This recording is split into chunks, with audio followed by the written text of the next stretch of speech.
militares vão derrubar o governo, uma coisa tá, e a gente começava a sentir.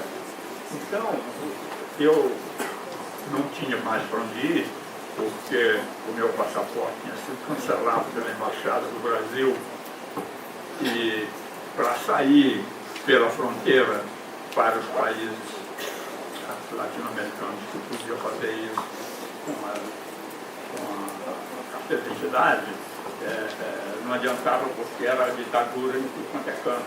Então, eu saí para o Paraguai, para o Uruguai, porque era tudo ditadura. Então, botar no Brasil é impossível. Então, eu fiquei num beco sem saída. Quer dizer, para a Europa era a saída, mas como cancelaram o passaporte, não podia ir.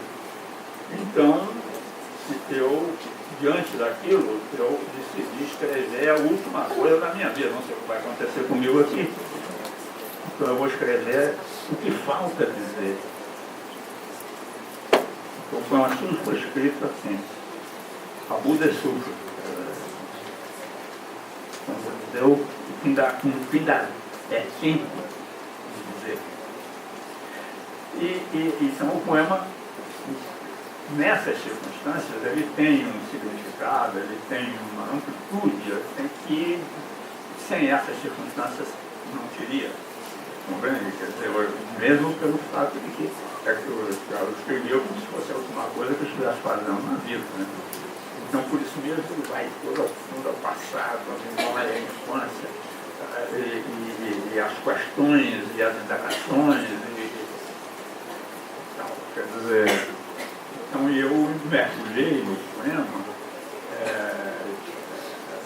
durante 5 meses, eu só fazia aquilo.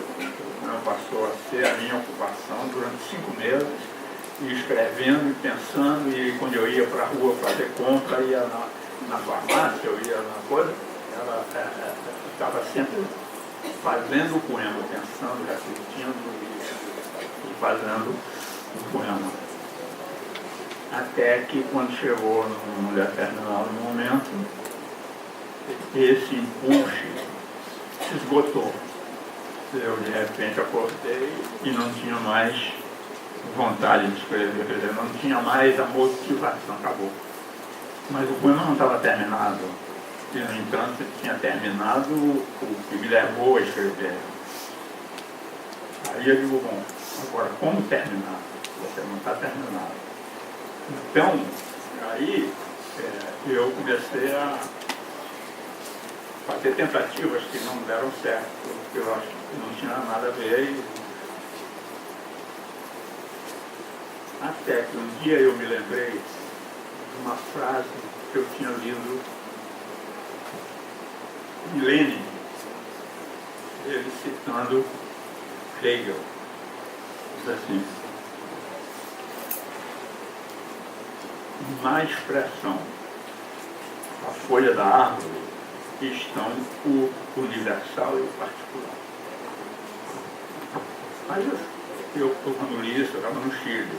Eu fiquei pensando, mas como é que na folha da árvore está o universal e o particular?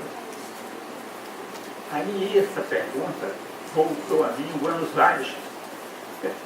Aí eu entendi, bom, a folha da árvore, a folha é o particular, a árvore é o universal. Então, quando eu digo a folha da árvore, eu estou falando da parte do todo. Aí, quando eu pensei isso, aí surgiu na minha cabeça uma parte de mim, que é, não, aí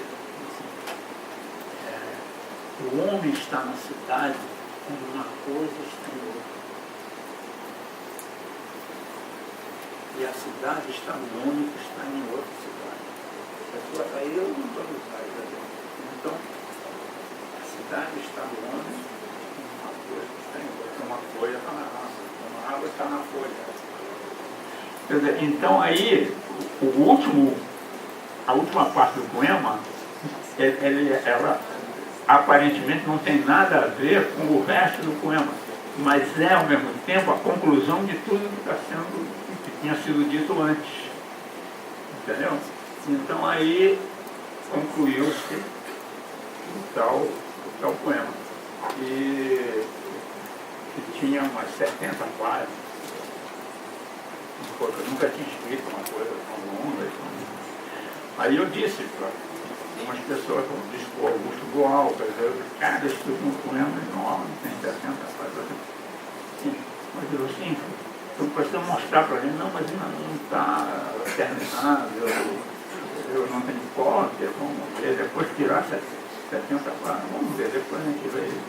Aí chegou o Vinícius de Moraes, lá em Buenos Aires, para fazer um show. Aí eu fui assistir o show do Vinícius, e eu fui amigo dele.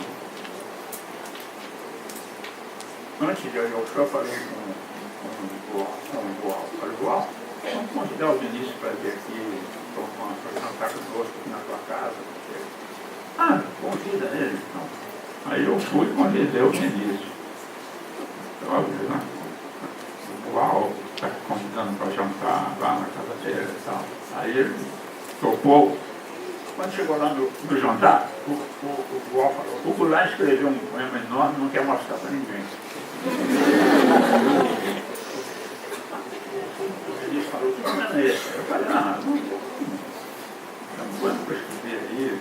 Você tem que mostrar, tá? Eu falei assim, mas o poema não está nem terminado assim, não tem cópia. Né? Não, você lê para nós. Aí marcou-se, 3 dias depois, na casa do Boal, eu leio o poema. O Boal convidou alguns brasileiros exilados que estavam lá em Buenos Aires, e eu li o poema, o Vinícius e para o pessoal. Quando eu terminei de ler o poema, o Vinícius estava com o olho cheio d'água, coisa que não era preciso que acontecesse. Então, e falou para mim, eu quero levar esse poema para o Brasil.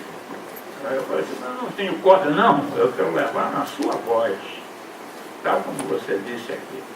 Eu vou providenciar um gravador e você vai gravar esse poema, eu vou levar esse poema. Vai ser amanhã, porque depois da manhã eu vou me embora. Aí providenciei o gravador e eu, na casa do Boal, gravei o poema e foi trazido pelo Vinícius para o Rio, na casa dele, juntou os amigos para mostrar o poema lido por mim. Aí, claro, aí o pessoal vai ficar, eu do exílio, todos os amigos, saudade, todo aquilo. E ouvindo o poema na minha voz, pegou uma emoção. Aí a gente queria cópia do poema para fazer a mesma coisa, mostrar para outras pessoas em suas coisas. O poema foi sendo conhecido assim. Até que chegou no ouvido do Índio Silveira, dono da editora Civilização Brasileira, que era a minha editora. E ele procurou a Tereza, minha mulher, falou, diz para o Goulart que eu quero o texto do poema, eu quero publicar o poema. Aí ela foi a Buenos Aires, trouxe o poema foi editado e foi lançado no Rio de Janeiro, numa noite de autógrafo sem o autor. Então estava lá todo mundo, Vinícius, Chico, todo mundo, meus amigos, meus parentes, filhos. Foi assim.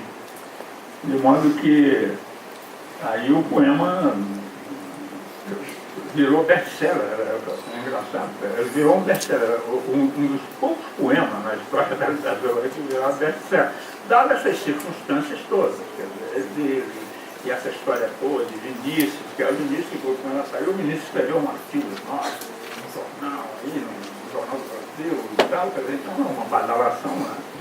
E o poema terminou, depois o poema foi traduzido, bom, enfim, essa história é essa.